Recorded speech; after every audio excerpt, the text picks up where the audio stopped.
Біріншіден жаңағы 297 ауыл шаруашылық жануарлары деп атап өттім. Оның ішінде мүйізді ірі қарамыз 58 бас, мүйізді ірі қара, ұсақ малдар, яғни қой, ешкі 227 бас, жылқы 16 бас, түйе 2 бас, және жаңағы үй құстарымыз 227 бас.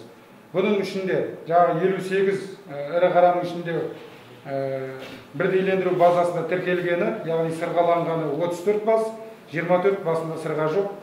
Ірі ұсақ малдарда, қойларда 216 басында бірдейлендіру базасында сырға бар, және 5 басында сырға жоқ.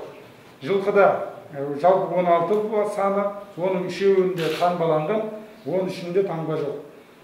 Сонымен қатар 2 түйе бар, 2 түйеде бірдейлендіру базасында тіркелген.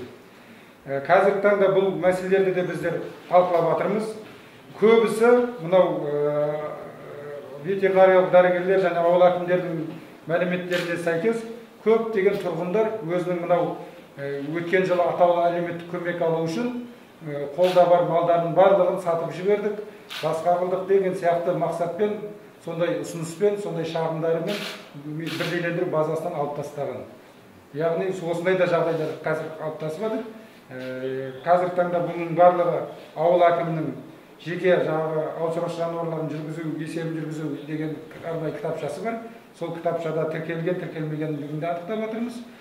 Егер тіркелмеген күннің өзінде, егер малдың қазіргі жаңағы 227-297 жануарлардың барлығының суреті бар бізде, сол суретпен егер иесі дәлелденетін болса, біз оның өтемақысын төлейтін боламыз.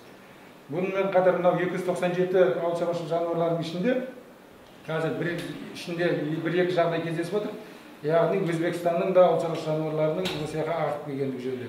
Сондықтан да біздер мынау 297-дің барлығына өтемақы төленбейді. Соның ішінде нағыз біздің Қазақстанның ауыл шаруашылық тауар өндірушілері үшін өлгені, иені, таңбасын бәрі дәлелденетін болса, біз төлеп беретін боламыз.